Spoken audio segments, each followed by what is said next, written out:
Hey, Dylan. Hey, Matt. So, I've got something that I'm kind of embarrassed to tell you. And Okay, I think I know where this is going, Yeah, but and it's a question that I almost asked you earlier. I told this to a few of my friends, and all of them were floored. This was the only episode of Invader Zim I've watched so far. I've That's never watched this show before. Fucking wild. As somebody who I feel like is in love with the 90s randomness cartoon television, how have you not seen Invader Zim, which I feel like is just an evolution of that? So the problem was, this came out, I guess, when I was in high school. Yeah. So my family was doing this thing throughout the entirety of my life, where we would either have cable or we wouldn't have cable. Okay. And the short run of Invader Zim was during one of the periods where we did not have cable. Yeah. So, like, I kind of missed it.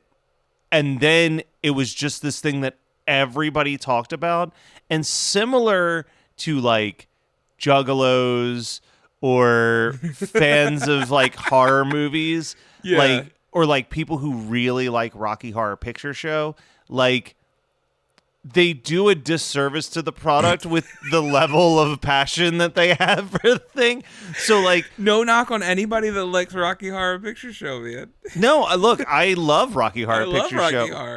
but you know what I mean. Like, there's I know those people what you where mean. there's those things where some people get into it and it becomes like a personality trait, and then you almost like don't even want to watch the thing out of spite because Yeah. you're like, oh no, am I going to become like Rick and Morty fans? Prime Yeah, example. I get that. I It's get like, that. do I want to be like? I begrudgingly watch every new season of Rick and Morty, and I feel like I justify it by being like, well, I'm not like a super fan. Like, Yeah. the problem is that I have right now is like, I didn't really love this episode, but I Okay. also, while watching it, was like, I don't know if this is a great first episode It's to not. watch.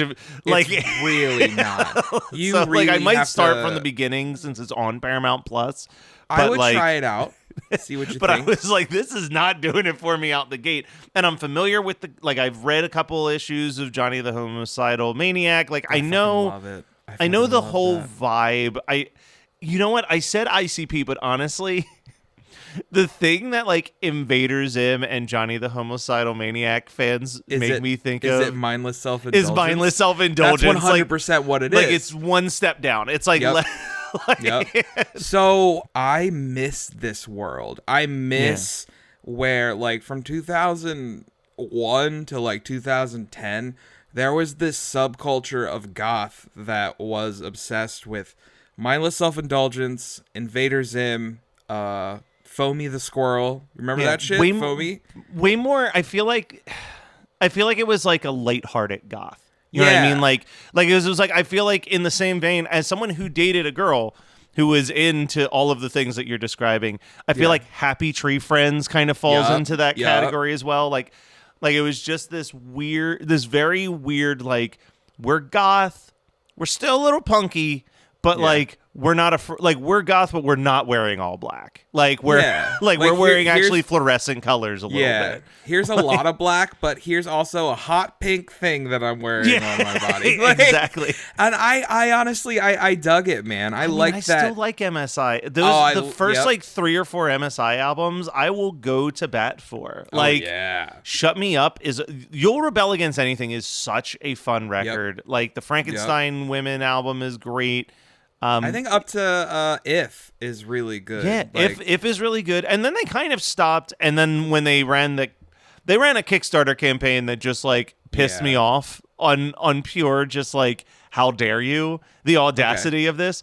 Because tell me about that, because I don't remember much about it. I remember they re-released their first album, Tighter. Yes. And then they did the last new album that they did, which was this Kickstarter. So the thing that bothered me with the Yeah. Kickstarter, and this is compare and contrast, but here's like the example I used. The MSI Kickstarter ran at the exact same time as the 5 Iron Frenzy Kickstarter. Okay. And they were both successful. Okay. 5 Iron Frenzy, an 8-piece ska band that lives in 5 different states, won it, I think it was like $50,000 to record a new album. Okay. MSI, who's basically just Jimmy Urine in his house, Yeah. wanted $100,000 in order to make the record, and I was just like, bullshit. Like, this is like, Did you feel the same way when the Aquabats had their Kickstarter? What Because I was feel their- like I can't remember, but their fucking number was outrageous. I was like, well, that's the thing. Certain people, like- if they set a goal to a level that I'm just like, there's no way in hell. Like I just, and maybe it's because I'm too inside baseball and some of that stuff, but I'm like, if fucking Yeah. Five Iron Frenzy can figure out how to cheaply home record from 3 different states and make a competent album out of it, you can't convince me that MSI, who is literally just one dude, like, let's not joke around. Like, when they play live, but you look at the liner notes of those albums and Jimmy Urine does like 90% Yeah. of everything on it. so the in Aquabats his was house. $100,000 as well. Well, and Okay, I yeah. guess once you work in like the stuff that they were trying to do like more episodes of the TV show and stuff like that. Like, I get it, but at the same time, I'm like, fuck, man. Like, I mean, you got Damon Albarn, who at one point, yes, I know he's like, he's rich, he runs the Gorillas, but one of their albums was released entirely from him recording on an iPhone. Like, I don't understand. Like, Yeah, like, maybe it's- I don't, like, in my opinion, and this is again somebody who's not in it. I feel like you and I are on the same level of in it. Like, we understand the inner workings, but if you want to make a new album, I think there's you find a way to make a new album. Yeah, it was Like- $150,000 that they were asking for. Mindless Okay. Self-Indulgence won $150,000 to record an And album. when that's one of just your Jimmy members is Urine by married to himself. Gerard Way, I don't Yeah. know how you can justify that. Yeah, like, it's, and that's the thing. I'm like, and I've heard literally no one talk about that album. Like, No. like, I listened to the first 3 songs because I really dig them, and then it kind of goes off, and I'm like, if I want to listen to Mindless Self-Indulgence, I'm going to listen to Mindless Self-Indulgence. yeah, I'm kind of curious now. I want to see what the Five Iron Frenzy one was at the exact same Yeah. time. Five Iron Frenzy was asking for $30,000. Okay. And this is why I will always say Five Iron Frenzy, better friends than Mindless Self-Indulgence. Both of them hit their goal almost the exact same price of $200,000 Nice. ultimately donated. But Yeah. it was like one was an 8-piece band asking for $30,000. One was a dude who handles 90% of the work in his home and like his rich friends. Yeah. Like- and I think since then, I don't know where we ended up on this. I don't know if it was proven false. Oh yeah, because then there was all Stuff those came out allegations. against, Jimmy Urine, which is really unfortunate because I will say that, and again, this is really weird to say that a guy that goes by Jimmy Urine had a big influence on my interests growing up, but he did. And if No, like I said, those albums are. I will ride for those Yeah. first 4 albums for sure. Like I And think that they're if- fun albums, and they're. It's the same thing that when I talk about like how Weird Al made me feel comfortable being a strange kid. Yeah. Like Jimmy Urine absolutely did that for strange kids. Like Yeah, for lean sure. into the weird. That was yes, and then that's definitely what he did for me. I will say again, I don't know where it stands. Fuck him if the allegations ended up being true. I stopped following. I think everybody did. That's Like- kind of it. I just don't know what's going on with Jimmy Urine. Last thing I know about Jimmy Urine is he was in Guardians of the Galaxy 2. But yeah, I like this era. I love the Invader Zim, foamy, mindless self-indulgence era. The peak Hot Topic era, I guess you could call it. I also, and we'll talk about this in Vagalities, but for the last 10 years, Yeah. my only real experience with Invader Zim is one of the most obnoxious people in the world at horror conventions. Okay, yeah. This episode, like, well, first of all, this was also the first time I ever heard what Invader Zim sounded like. And I'm like, this is just Daggett from It's Daggett, yeah. Angry Beavers. Like, I read the guy's credits and I'm like, this dude does other voices, but for some reason for Invader Zim, he's like, I'm just going to reuse Daggett's voice. That seems acceptable. So that was distracting to me because I just kept imagining Daggett saying all of the things. Like I saw past the green Martian and just saw the very. Which also, side note, the name Angry Beavers, one of the most misleading names of all time. Those beavers had very little rage at all inside them. They weren't angry at all. I think they just couldn't call it stoner beavers. Yeah, two dumbass beavers. Two fucking idiot ass beavers running around. And I love Angry always Beavers, remember the but... spleen. Remember the spleen episode? Yes. The fucking crawling spleen? God damn. That shit's There's the Disco Beaver episode where he's like, man, Nickelodeon, baby. Nickelodeon in the late slaps, 90s. Man. I really want to hear your thoughts on Invader Zim. I mean, it's almost want to only be like, 27 episodes let's get in a this movie. Out of, like, hey, if you've listened to this, there's going to be a part 2, and we're going to come back after Matt's watched all of Invader Zim. Well, let me ask you, like, you're the one that picked this, but like, in the grand scheme of both I have Christmas... never seen this episode before. Okay. That's what I was going to ask you. I was like, in the grand scheme of like Invader Zim episodes and like I've Christmas specials. So were you kind of not blown away by this as well? Yeah, I mean, it's just Invader Zim. Like, I mean, that's kind of what it is, but I feel like it's better to have some form of understanding of that coming into it. I watched this entirely on my phone 30 minutes before I went to get my oil changed this morning because I knew it's that kind of show. Yeah, where, like, I watched it at 11:30 last night before bed. Like you can just. It's going to be moving. It's quick pace. I don't think you're ever gonna be like, God, is this thing like? I wish something would happen because shit is happening every 2 seconds in this show. I will say that it falls into that trapping of things just happen for no reason. Well, that's what I was going to say. This is like super, to me, this was super like, LOL, isn't that so random humor? I think this is kind of where that started. Before we get to like the Adventure Times and the haha bacon, don't you get it? Everything's bacon. It's funny. Yeah. Remember that? Like when everyone was weirdly obsessed with bacon? Like that's fucking, I don't understand. It'd be like, what was it, like Epic Food Meals or whatever, where the dude would just wrap shit in bacon, covered bacon. And I was just like, it made me, maybe I am more of a contrarian than I realized. Maybe not like bacon. Yeah, like bacon. there was a point for a while, like someone be like, and we're gonna put bacon on it, and I'd be like, oh, I'm so cool. How unique! You threw bacon on some shit. Yeah. But I did get to that point because even like I think I've talked about it before, like Napoleon Dynamite, movie that I loved, and then there just got this point where like everywhere you went was like 40 vote for Pedro shirts and people being like, Tuna, you fat lard. Like it was just like, it was too much, and I had to pull away from Napoleon Dynamite for a bit. I mean, it's the Nightmare Before Christmas thing. You know what? It's like, that is, if we're talking about things that this reminds me of, and that world of like the can wear fluorescent colors type goth. I mean, those fluorescent goth kids were birthed out of watching Nightmare Before Christmas. But you know what I've realized? And that's just because I have people that do this. I feel like a lot of it came from parents of kids, where kids were like, I really like this one thing, and then that's all they bought them for the rest of their lives. Dylan, like, I still let's not pretend that I don't love the Muppets. But it is the only shit that anyone buys me. Yeah. Like I'll go to a convention, like someone will just be like, hey, I saw this and thought of you, and it's just like, I bet it's a Muppet thing. Yeah.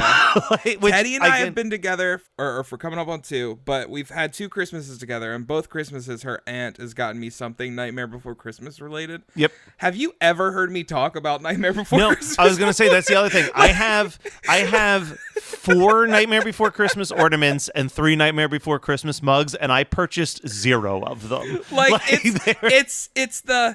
He likes spooky stuff, and he likes Disney. And he likes Christmas time. Yeah, and he likes Christmas time. This is the ultimate gift. And I look at it and I'm like, Cool. I'm never gonna use these Nightmare Before Christmas headphones. Yeah, I mean, I will use a coffee mug. Oh, I don't yeah. give a shit what you slap mug, on I don't it. give a shit what's on it. Unless it's Same something with, like, super offensive. Yeah, And same then with, like, I'll a just Christmas- use it when no one else is around. Same with a Christmas ornament. You know what I mean? Like, Yeah. there's always room on the tree for more ornaments, so Yeah. I'll take it. But like, yeah, all in all, the aesthetic of this, like, it was fine, but I was just like, this is stressful. Like, this is stressful. It was like a stressful watch because I just felt like every 5 minutes, the entire plot changed. Yeah. And I was like, I don't know what the fuck is happening right now. So, But it had its moments for sure. Like, It did. I actually think, and maybe this is intentionally, I was like, Zim might be my least favorite character in this. I Like, think he is that's the so point. stressful. I Like, don't think Zim's supposed to be likable. As a matter of fact, so there's a point where these two, or where they get to the end where they're teleporting the people away. yeah, And the only thing that gets teleported is that stuffed animal. Mm-hmm. And it cuts to these two aliens on a ship who just see, like, I think they're just eating cereal and enjoying their life. And then the stuffed animal pops and they're confused. So the first episode is these two aliens making fun of Zim and sending him off to Earth. So I read a bit of the wiki page so I could understand Yeah. what was going on. So I understand that they're like an alien species where your height dictates your skill set and power, and Zim is the smallest person there, so he's bullied by them. Exactly. Yeah. And he's trying to prove constantly himself. bullied. He's got like a Napoleon complex because of it. And the whole first episode is basically like they send him off. If I remember correctly, they don't even know that there's an actual planet there called Earth. So they're kind of just like, they're trying to get rid of him. He ends up on Earth and he's like, of course, he's like, I'm going to take over this planet because that's my mission. Yeah. And so Zim is an idiot. You're not supposed to like Zim. At least I mean, the think you vibe I are. got during high school was that people didn't have an opinion on Zim, but man, did they fucking love Gurr. Yeah, man. Dude, Gurr fucks. Like, let's be completely honest. Gurr is dope, and I understand everybody's like the kind of this thing that you were just saying, like, oh, it's random humor. I don't know. I just have such a soft spot for that little blue-eyed freak. Him and his little like green puppy dog outfit. I used to have a chain with Gurr in his I puppy cannot dog deny how cute the puppy dog outfit is. The green puppy dog Gurr is so adorable. Oh, I love it. So back to reality, Dylan. yes, I'm sorry. All right, let's get back. So let's Down from the clouds as you let's start from the ascend it, beginning. talking about Gurr. I know. So we start off with Mr. Sludgy, which is a robotic snowman, 2 million years in the future, and he's talking to these robot children. Like, they're children, but they have like cybernetic stuff on their faces. Yeah, I'm gonna well. say that they're like I almost said android, which is basically the same. Yeah. But like whatever, like a Borg. You know what I mean? Like it's like a combo of like human with and yes, one of the kids asked to hear the tale of the worst Christmas ever. And the story starts in the world of Invader Zim. Exactly. We head to modern day, whatever that may mean. And we run into Zim, Gurr, and Minnie Moose.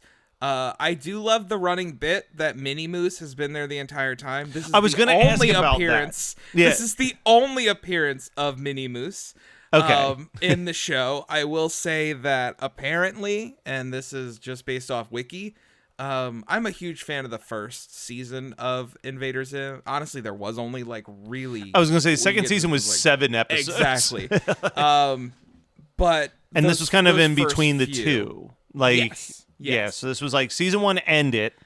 Yeah. There was like a 6-month hold up. Yep. This one random episode came out, and then like a year later, the second season finally came out. So Minnie Moose was supposed to appear in 2 other episodes, but those episodes never happened. Like, they never finished them. So they started throwing in like running bits of Minnie Moose has always been there. He does pop up in the comics apparently, and he's apparently a big part of the Netflix movie, which I've never sat down to watch. I didn't even know that Netflix released an Invader Zim movie until I was on the Wikipedia page last night for this. It's one of those things where people were like clamoring for it, and then I feel like nobody watched or talked about. Well, here's the other thing though, and this is, I have no actual insider information on this, right? Like the most that I have is being friends with 2 to 3 people who were on a single season of a Netflix reality show and just seeing how Netflix operates. Like at the end of the day, Netflix decides what will be the hit on that show by just how they advertise it. Yeah. And like the example that I give is like, it's looking like there will not be more seasons of The Circle. We haven't heard a goddamn thing about this show since last January when it came out, but they're filming season 10 of Love is Blind right now while season 4 just aired. So like, Jesus Christ, you can tell what they're funneling money into, but like the ratings on The Circle plummeted around season 4, which was the season that my friends were on. Yeah. And they also premiered season 4 the same day that they premiered the final season of Ozark. Oh, and like my friend said that literally one of the executives was like, well, you're kind of unfortunately on the lowest rated. It's going to be the lowest rated season. And she's like, why? And she's like, because we're going to put it out the same day as Ozark. And she's like, well, you could not. Yeah. like you have the option to not do that as well. But I think in their mind, they're just like, this fucking show that we have to film in the UK and it costs us this much money. So if we intentionally promote it less, then we can justify not doing it anymore because like, stop being popular. Sorry, fictional ratings that like don't make any sense. Like it's... Dude, my beef with Netflix is going deep right now because the Love is Blind live stream was such a shit show that it was like the greatest thing I've ever experienced. I still won't forgive Netflix for these two shows. I won't forgive Netflix for Everything Sucks, obviously, and I won't forget. And I Am Not Okay with This. Like I was gonna say canceling Glow before the final season. Glow as well. I didn't count that because I did at least get 3 seasons out of that. But we were told the final season was going to be filmed. Yeah. And then the pandemic hit, and the biggest piece of bullshit I've ever heard come out of fucking Netflix's mouth is that they said the reasoning that they were canceling Glow was because of the pandemic. The season wouldn't come out a year later, and that they had a strict rule that new seasons had to come out every single year. Jump cut 3 years for the new season of Stranger Things. God. Like, dude, and I honestly anticipated like nobody giving a shit about Stranger Things season 4, and holy shit did people give a shit about Stranger Things season 4 when that shit dropped. Man, so in Stranger Things season 4, it's like it was good. It was good. I think retroactively I'm like, yeah, it was great. One of the best seasons. And then like I'll see my statuses of when I was watching it. Yeah. And it was fine. But the Russia shit sucked. Like the Russia shit like drags that whole season down, but I've just blocked it out of my brain. So I'm just like, yeah, man, Eddie running up that hill, fucking Master the Puppets. It was great. But did you watch I Am Not Okay with This? Yes. Like that show. That was the first thing I watched during lockdown. And I worked my way through almost the entire Netflix library during lockdown because I had to have something on my TV, and I was just like, all right, let's put. Yeah, I'm Not Okay with This was fantastic. Oh, yep. I watched I Am Not Okay with This, and then I watched the High Fidelity remake, and great, and like both of them fucking broke me. And then I found out both of them were not getting a second season and got really upset because those two things, I watched both of those seasons multiple times throughout lockdown just because for some reason, they I don't know, they touched me. Like they were the thing that I related to at the beginning of lockdown. So I can't. I'd also throw Teenage Bounty Hunters on there. I thought Teenage Bounty Hunters was such a fun show that got canceled after one season on a cliffhanger, and I was like, what the fuck are you doing? I hesitate to watch new shows on Netflix because I'm like, this isn't... Okay. You give me a couple seasons in, then I'll check it out. Yeah. But I think that's fair. But I can't do it anymore, like, because that shit is killing me, especially with things like Teenage Bounty Hunters or I Am Not Okay with This that do end with a cliffhanger. Like Yeah. nothing, like literally, like there is no ending. 91 Donkey Lane is a magical apartment complex that contains immense power but lacks intelligent inhabitants. What is happening? I'm getting texts. Why are we getting a lot of texts? People found out what we did. Oh, dividing Mike Myers into an infinite amount of tiny Mike Myers? Listen to 91 Donkey Lane for free on Spotify or your favorite podcasting app. More at 91donkeylane.com. See you there, you donkeys. But yeah, so basically, Zim is trying to get money and sees that all of the Salvation Army Santas, which I don't give money to Salvation Army Santas, all these Salvation Army Santas are out there ringing their bells, and he's like, oh, okay, so fat men in red suits command this. Gurr poses as a small child on Santa's lap, which was like funny enough, but that was really when I was like, oh, this is like the LOL so random humor for sure. It was like glue for eating and cheese, and like I was just like, okay, I get where this is going. They kidnap a mall Santa. The mall Santa explains that they're all workers for Santa Claus, but none of them have actually met the Santa Claus. So Zim creates a Santa suit that he can wear to charm people into wanting to give him money and give him riches, and then he's like, oh, I could just command them aboard a ship and like take them away. Like this is great. But and we're that crowd too. Yeah. Oh, we're like, 100%. fuck yeah, Santa! Yeah, Santa! But Zim gets overridden by the holly jolliness that is the natural Santa Christmassiness. Because the way he made the suit is it's like this gelatinous material that he fed data to about all Santa. the Santas that he had kidnapped, thus creating a gelatinous Santa costume that was filled with nothing but holly jolly. Yeah, which I mean, Christmas 365. But yeah, I mean it's so hard to discuss the episode because it's like there's all these like plot points with quotation marks. Like, because then we have Dibs, who I get is like him and his sister, like the only people who recognize him as an alien. And his sister doesn't give a shit. Like his sister's like, dude, I think his sister realizes how much of a dumbass Zim actually is. And then he's not going to succeed. Yeah, she's like, dude, just leave it alone. Like he's gonna do his own comeuppance. But Dib is like, we must stop him. We've got to stop him. Yeah, I think his sister is my favorite character. I was going to say his sister really won me over.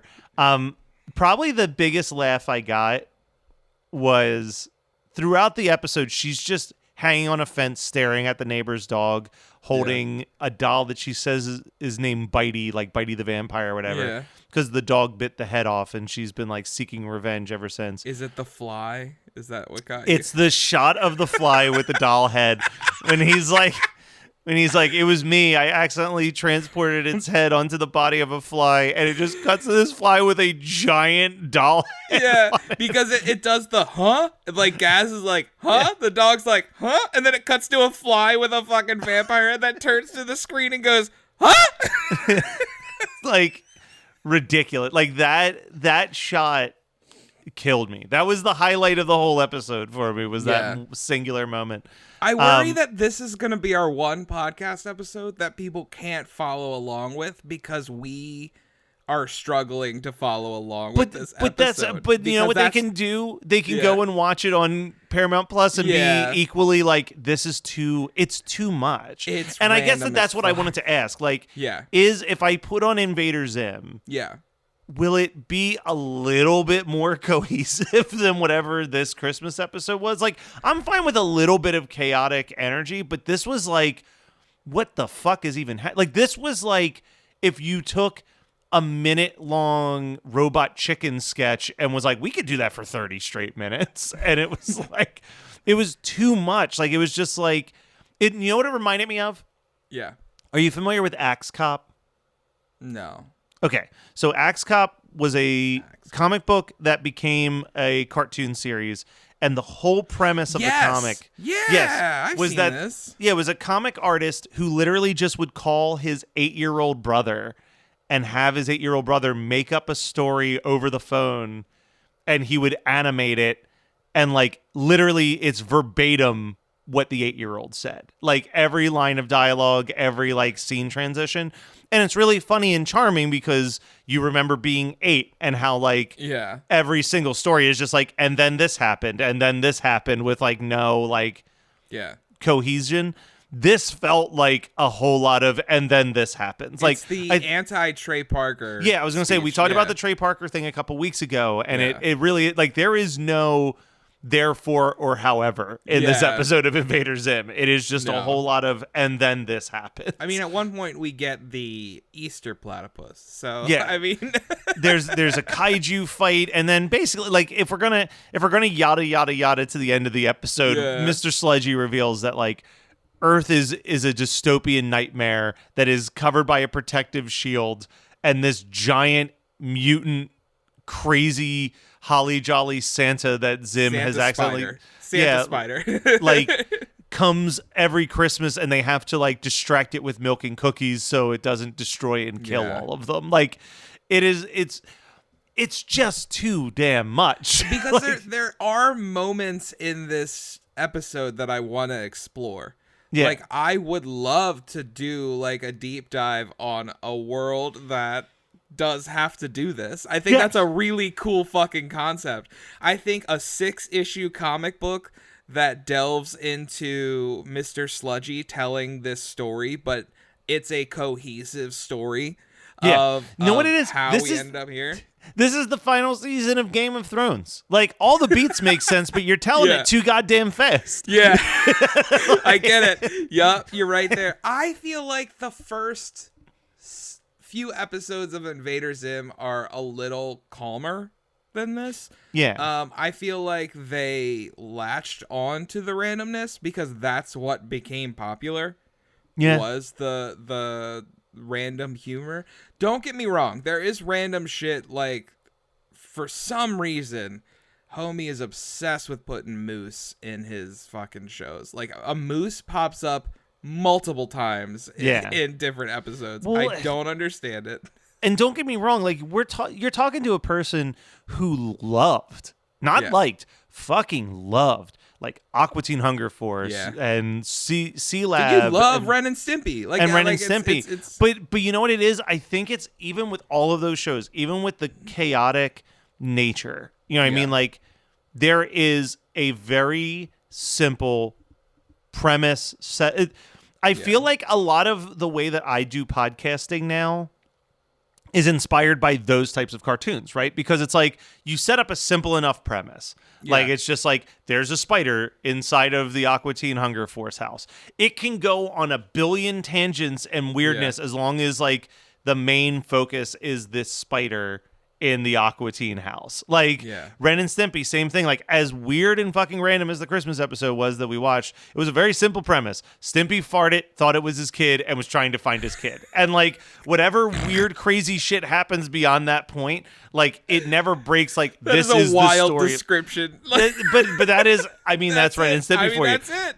But it's like we can't sit down and describe this episode of Invader Zim because there's like 15 different moving pieces that all ultimately don't matter. No. And I think that like prime example, one of my favorite cartoon episodes of anything is the C Lab episode where Captain Murphy is stuck underneath a Biba Cola machine. Yeah. That episode is random as fuck. There's a scorpion that comes out that's like giving him juice.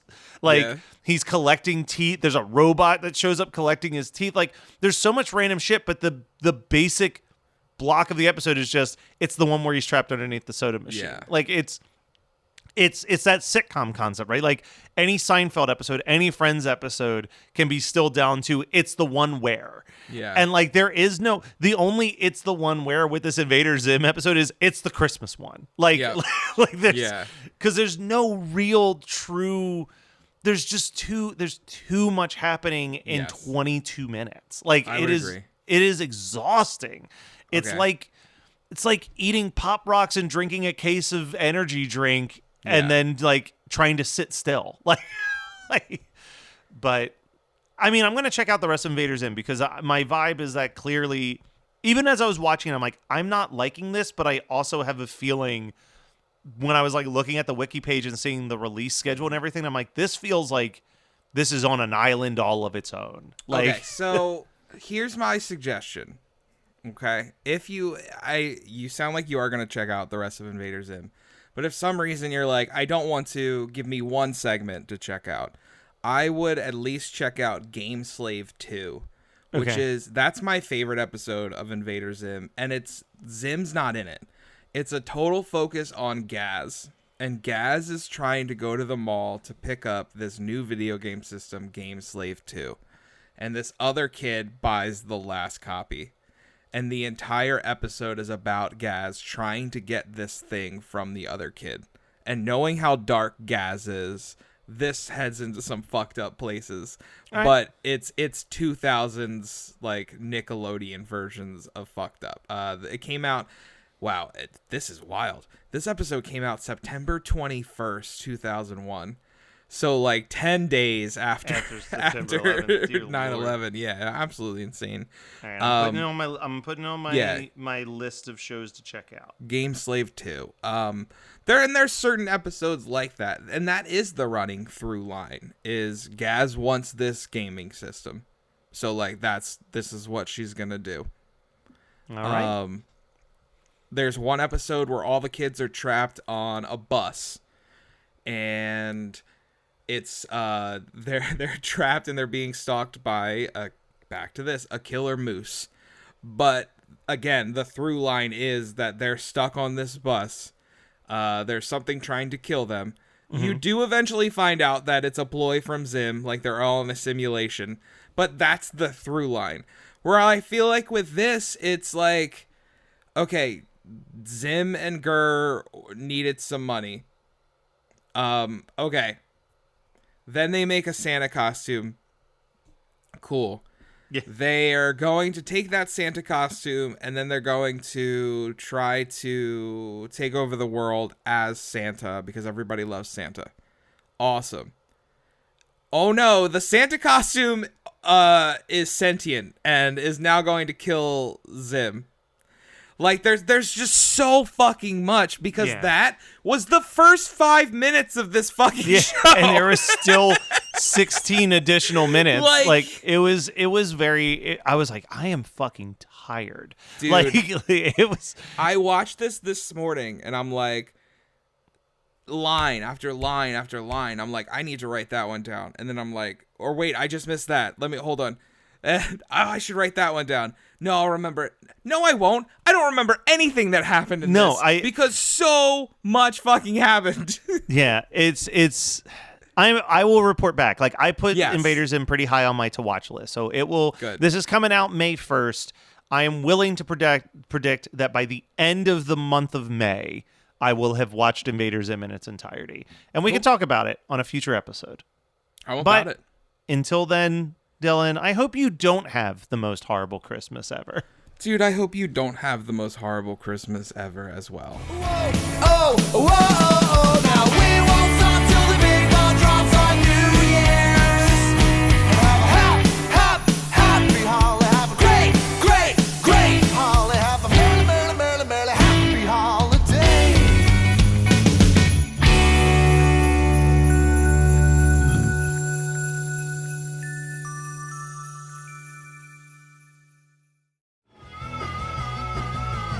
You're listening to the Geekscape Network.